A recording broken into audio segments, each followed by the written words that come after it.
رمضان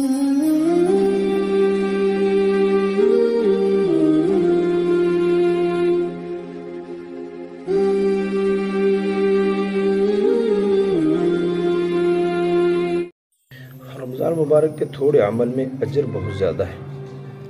مشکوٰۃ شریف کی روایت ہے، فَمَن تَقَرَّبَ فِيهِ كَانَ كَمَنْ أَدَّىٰ فَرِيضَةً فِي مَا سِوَاهُ وَمَنْ أَدَّىٰ فَرِيضَةً فِيهِ كَانَ كَمَنْ أَدَّىٰ 70 فَرِيضَةً فِي مَا سِوَاهُ۔ رواه ابن خزیمہ فی صحیحہ، مشکوٰۃ جلد نمبر 1 صفحہ نمبر 173۔ تو اس میں کیا لکھا ہے؟ فرمایا کہ رمضان مبارک میں روزہ دار کی عبادت کے اجر کو بڑھا دیا جاتا ہے۔ اگر نفل کام کرے گا تو فرض کے برابر اجر پائے گا، جتنا فرض پہ ثواب ملتا ہے، اور جو ہے اس کا اجر بہت زیادہ ہے، اللہ کا حکم پورا کرنا، فرض ادا کرنا۔ اور فرمایا اگر فرض ادا کرے گا، فرض پورا کرے گا تو 70 فرضوں کے برابر اجر ملے گا۔ تو اس لیے جو ہے رمضان مبارک کا مہینہ جو آتا ہے وہ اعمال کا اور سیزن کا مہینہ ہے۔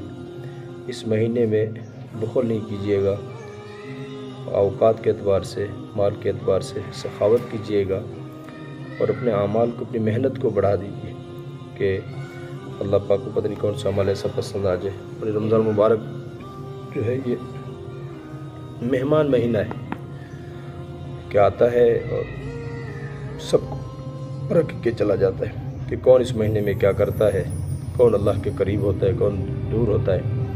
حضور صلی اللہ علیہ وسلم نے اس کے لیے جو وہ حدیث ہے کہ ممبر پر چڑھتے ہوئے 3 دفعہ آمین کہا، پھر جب آپ سے پوچھا گیا تو آپ علیہ السلام نے فرمایا کہ ابھی جبرائیل آئے تھے اور وہ یہ کہہ کے گئے کہ ہلاک و بد دعا کی انہوں نے کہ جس کے سامنے حضور صلی اللہ علیہ وسلم کا ذکر ہو، آپ پر درود نہ پڑھا جائے۔ اور والدین کو اس حالت میں پایا کہ وہ بوڑھے ہو گئے ہیں، ان کو خدمت کی ضرورت ہے، اور یہ ان کی خدمت کر کے اپنی جنت نہ بنوا سکا تو وہ ہلاک ہو جائے۔ تو اللہ کے رسول نے کیا کہا؟ آمین۔ تیسرا فرمایا رمضان مبارک کا مہینہ آئے، سال کے بعد ایک دفعہ آتا ہے، اور وہ اعمال کے لیے ہوتا ہے کہ وہ اتنی محنت کر کے، اتنی عبادت کر کے، قرآن پاک کی تلاوت، ذکر، عبادت، نوافل، تہجد وغیرہ، اور یہ ساری کر کے اپنی جنت نہ بنوا سکو۔ یہ اگلے رمضان کا ہم انتظار کرتے ہیں شاید کہ پھر رمضان آئے گا، اس میں کریں گے۔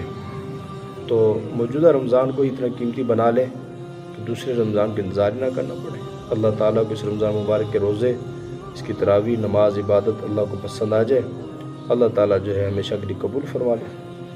اور اگر سستی، کاہلی رہی، اللہ نہ کرے اللہ ناراض ہو گئے، اگلے محروم کر دے۔ تو اس لیے اللہ کے رسول صلی اللہ علیہ وسلم دعا مانگتے ہیں، اللہ